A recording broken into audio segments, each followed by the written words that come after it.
देश के प्रधानमंत्री जी एजेंसियों का दुरुपयोग करके, षड्यंत्र करके, विधायकों की खरीद फरोख्त करके, लोगों को डरा करके, धमका करके और पूरे विपक्ष को या तो पैसे दे करके खरीद रहे हैं या फिर ईडी सीबीआई से धमका करके अपनी पार्टी में शामिल कर रहे हैं, या फिर जो सुनने को तैयार नहीं है, जो न बिकने को तैयार है, न झुकने को तैयार है, न रुकने को तैयार है, उन सारे विपक्ष के नेताओं के खिलाफ फर्जी मुकदमे करके करके करके उनको गिरफ्तार करने की साजिश हो रही है।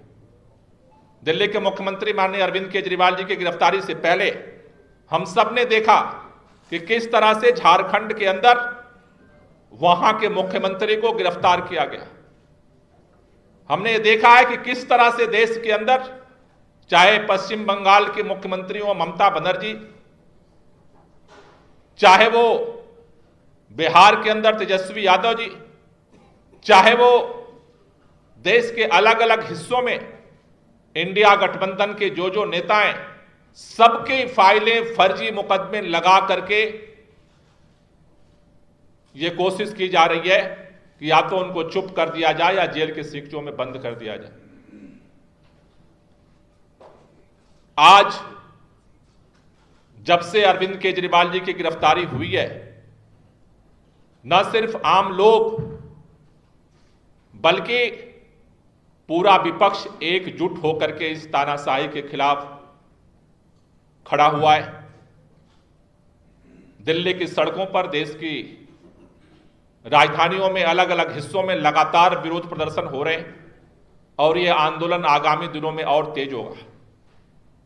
दिल्ली के अंदर एक तरफ तो मुख्यमंत्री को इन्होंने गिरफ्तार कर लिया और दूसरी तरफ पूरे दिल्ली को इन्होंने छावनी में तब्दील कर दिया है।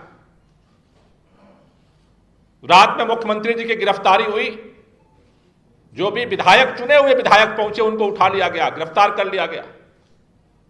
सुबह सुबह विधायक मंत्री मुख्यमंत्री जी के घर उनके परिवार के लोगों से मिलने पहुंचे, उनके परिवार को हाउस अरेस्ट कर लिया था, किसी को एंट्री तक नहीं दी गई। प्रोटेस्ट का काल था, आम आदमी पार्टी के कार्यालय को इन्होंने छावनी में तब्दील कर दिया। चुनाव आयोग कोड ऑफ कंडक्ट लागू किया हुआ है, ऐसे समय में एक राष्ट्रीय पार्टी के कार्यालय को सील कर दिया गया। वहां पर मैं प्रदेश अध्यक्ष हूं, मुझे जाने की अनुमति नहीं थी। हमारे किसी मंत्री को, विधायक को वहां नहीं घुसने दिया गया और जो भी वहां जाने की कोशिश किया, आईटीओ चौराहे पर बैरिकेड करके दिन भर गिरफ्तारी करते रहे। कल शहीदी दिवस था, शहीद आजम भगत सिंह, राजगुरु सुखदेव का बलिदान दिवस। शहीदी पार्क में वहां श्रद्धांजलि देने के लिए सबको मशक्कत करनी पड़ी और पंजाब के मुख्यमंत्री भगवंत मान जी वहां पहुंचे। तमाम मंत्री थे, तमाम विधायक थे, हमारे तमाम गठबंधन के नेता थे वहां। वो ऐसे बर्ताव किया जा रहा था जैसे हम अपराधी हों। हम उन शहीदों को श्रद्धांजलि देने आए जैसे हम अपराध करने आए। पूरे दिल्ली के अंदर लोगों को, एक तो आपने चोरी किया है और उसके ऊपर सिनाचोरी हो रही है। साथियों, भारतीय जनता पार्टी बार बार कह रही है अरविंद केजरीवाल को, विपक्ष के नेताओं को हम इसलिए गिरफ्तार कर रहे हैं कि उन्होंने भ्रष्टाचार किया है। उनके भ्रष्टाचार के आरोप की भी धज्जियां सुप्रीम कोर्ट के फैसले ने उड़ा दी है। जिस तरह से इलेक्टोरल बॉन्ड के चंदा चोरी का काला चिट्ठा आज देश के सामने खड़ा हुआ है, मुंह बाए खड़ा है, काला चिट्ठा सबको दिख रहा है।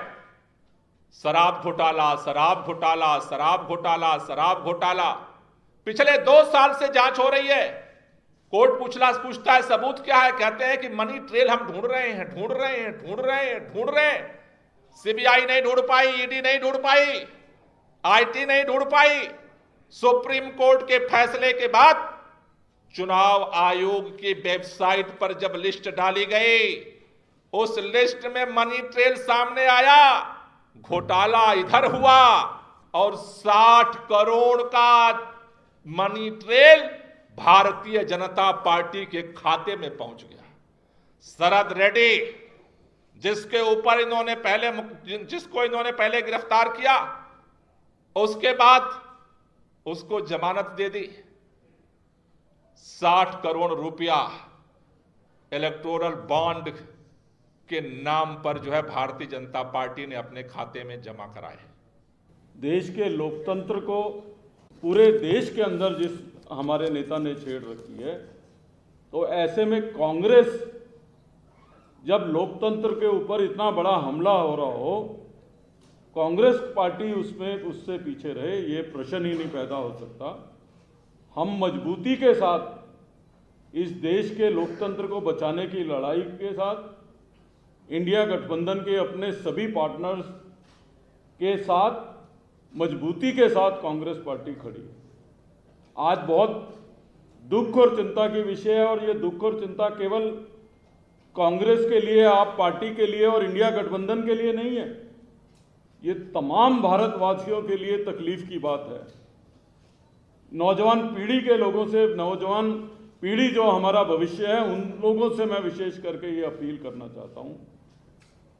अभी जिक्र हो रहा था कि कल शहीदी दिवस था भगत सिंह जी का, राजगुरु जी का, सुखदेव जी का। इतनी कम उम्र में उन्होंने क्यों शहादत दी थी? महात्मा गांधी जी ने इस देश के नौजवानों को, इस देश की अधिकतर आबादी को लेके करो और मरो का नारा किस लिए दिया था? वो इसलिए दिया था कि हम लोकतंत्र की खुली हवा में जो है सांस ले सकें, हम आज़ादी को महसूस कर सकें।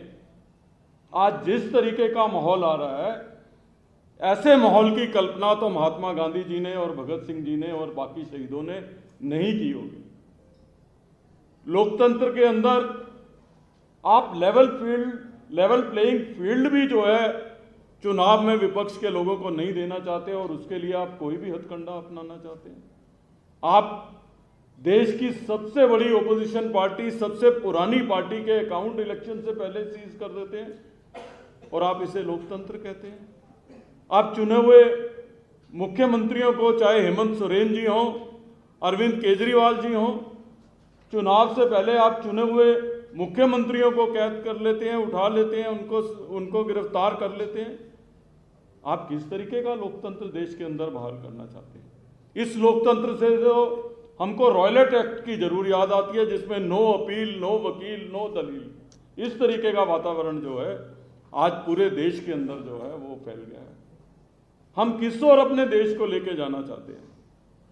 मैं तो अपने मीडिया के साथियों से भी कहना चाहता हूं कि जिस तरीके का माहौल चल रहा है, अगर ये माहौल कंटिन्यू रहा तो अभी तो आप कैमरा लेके भी हमारी बात सुनने आ जाते हो, तब कैमरा लेके भी चलने पे अनुमति होगी कि नहीं होगी, इस ओर हमारा देश बढ़ रहा है। तो इसलिए खाली हमारे लिए चिंता का समय नहीं है, आपके लिए भी सोचने का समय है। 31 तारीख को एक बड़ी रैली हम लोग जो है दिल्ली में करेंगे।